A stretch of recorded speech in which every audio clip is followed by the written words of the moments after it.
दोस्तों, अब तक बीजापुर में हमने जो इमारतें देखी, जैसे गोल गुंबज है, जामी मस्जिद है इत्यादि, वो भी अधूरी थी, लेकिन उनका अधूरापन दिखता नहीं है। आज जो इमारत हम देखने वाले हैं, उसका अधूरापन उभर के सामने आता है। हम हैं बारा कमान पे, जो है अली आदिल शाह द्वितीय का मकबरा। दोस्तों, बारा कमान का अधूरापन और ज्यादा खलता है, क्योंकि अगर ये बन जाती तो शायद बीजापुर की सबसे मशहूर इमारत होती, जिसका खिताब आज गोल गुंबज के पास है। तो चलिए बारा कमान को हम और थोड़ा करीब से देखते हैं।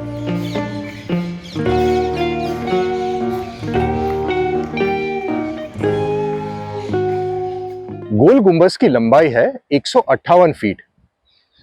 बारा कमान जिस चबूतरे पे खड़ा है, उसकी लंबाई है 225 फीट। यानी सोचिए, जब नींव इतनी विशाल है तो उसके ऊपर इमारत कितनी बड़ी बनती।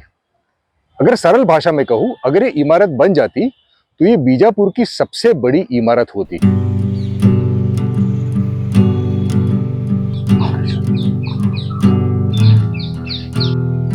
अब इमारत जितनी बननी थी उतनी तो बन गई, आगे का हमें खुद सोचना पड़ेगा।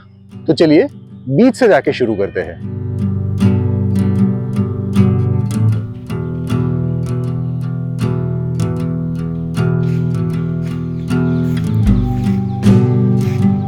बीच में जो कब्र है वो अली आदिल शाह की है, और कोने में जो कब्र है वो खुर्शीदा खानूम की है, अली आदिल शाह की बेगम।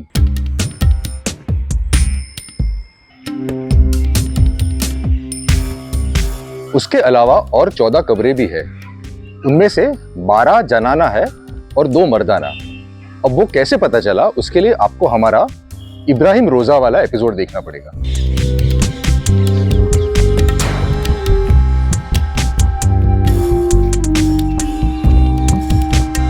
बीच में जो सजावटी कब्र है, उसमें कुछ सजावट है ही नहीं, बहुत सीधी सादी है।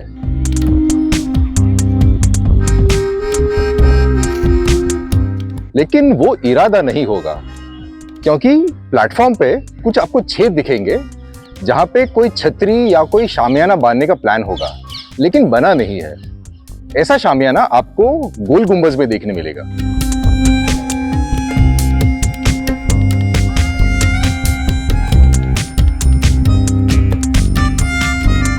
कमान जो है वो चबूतरे के कोने तक जाती है, और कमान अंदर भी है।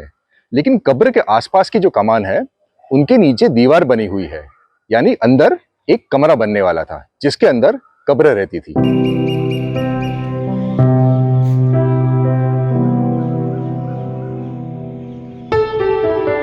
जब कमान बनती थी, उसके नीचे एक अस्थायी दीवार बना करती थी। जब कमान बन जाती थी, तब वो दीवार हटा दी जाती थी।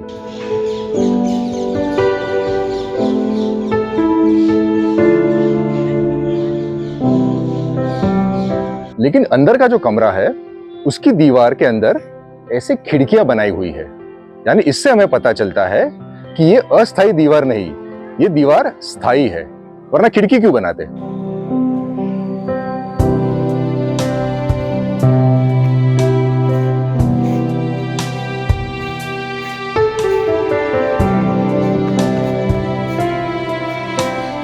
अगर ये कमरा बन जाता तो एक चौकोन होता, जिसकी लंबाई होती लगभग 79 फीट, यानी इब्राहिम रोजा के साइज का।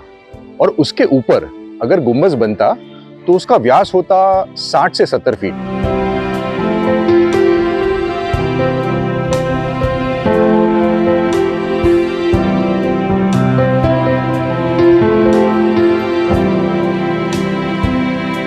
अब तक हमने गोल गुंबज और इब्राहिम रोजा का जिक्र किया है, लेकिन इसकी संरचना जामिया मस्जिद से और करीब है। जामिया मस्जिद हमने एक पिछले एपिसोड में कवर किया है। बीच में एक गुंबज है और आसपास कमान। हाँ, लेकिन अगर अली रोजा बन जाता तो ये जामिया मस्जिद से भी बड़ा होता।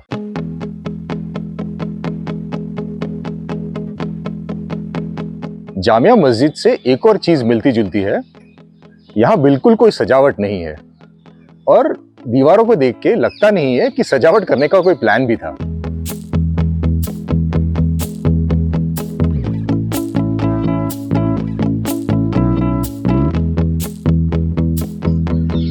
हम जमीन से लगभग 20 फीट ऊपर है।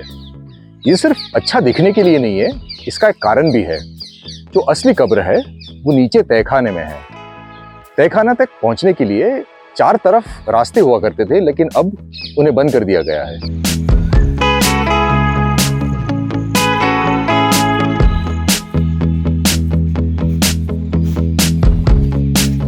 अब क्योंकि हम 12 कमान पे खड़े हैं, चलिए इन कमानों के बारे में थोड़ा टेक्निकल हो जाते हैं।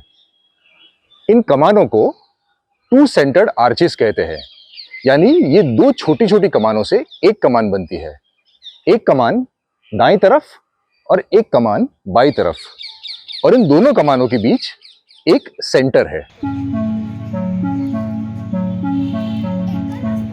कमान के जो पत्थर है उन्हें वूसुआर कहा जाता है, और जैसे कमान की जरूरत है वैसे उन्हें काटा जाता है।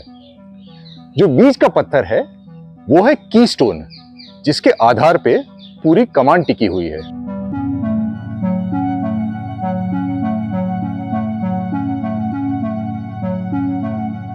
गॉथिक वास्तुकला में आपको इस तरह की बहुत सारी कमानें देखने मिलेगी, और आसपास अगर आप देखो तो ये एक गॉथिक इमारत ही लगती है।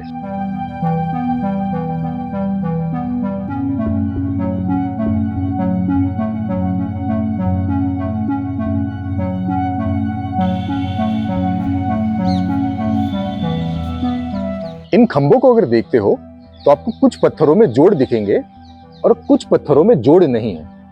ये यहां से लेकर यहां तक एक ही पत्थर है, लेकिन अब पत्थर ये आकार के तो मिल नहीं सकते, तो इन पत्थरों को एक के ऊपर एक रखा गया होगा और फिर एक जैसे काटे गए हैं।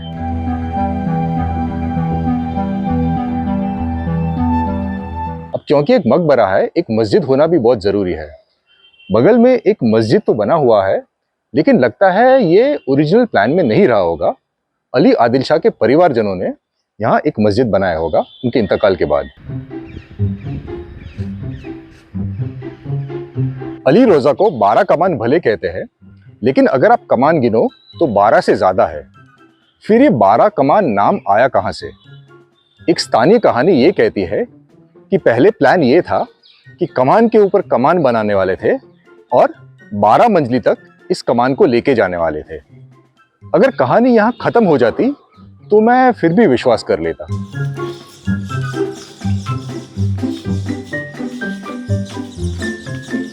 कहानी आगे कहती है कि इस इमारत को आगे बढ़ने नहीं दिया गया, क्योंकि अगर ये ऊंची हो जाती तो इसकी परछाई जाके गोल गुंबज पे पड़ती। अब गोल गुंबज यहां से 2 किलोमीटर की दूरी पर है, तो ये इमारत कितनी भी ऊंची हो जाए उसकी परछाई गोल गुंबज पर नहीं पड़ने वाली। इससे हमें साफ पता चलता है कि ये पूरी कहानी फर्जी है।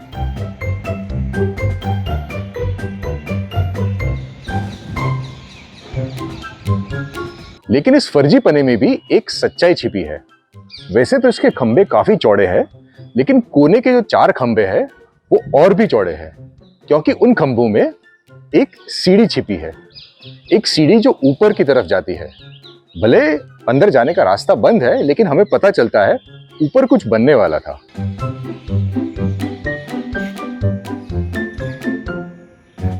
अली आदिल शाह का शासन रहा केवल 16 साल तक। उनके इंतकाल के बाद इस रोजा को देखने वाला कोई नहीं था।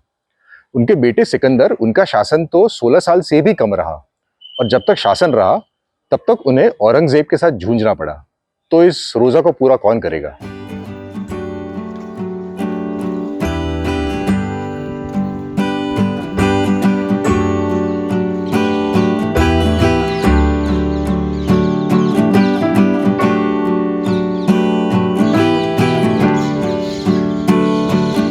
दोस्तों, एपिसोड में दी गई जानकारी के लिए आभार है हेनरी कजिन्स को उनकी बीजापुर पे लिखी गई किताब के लिए।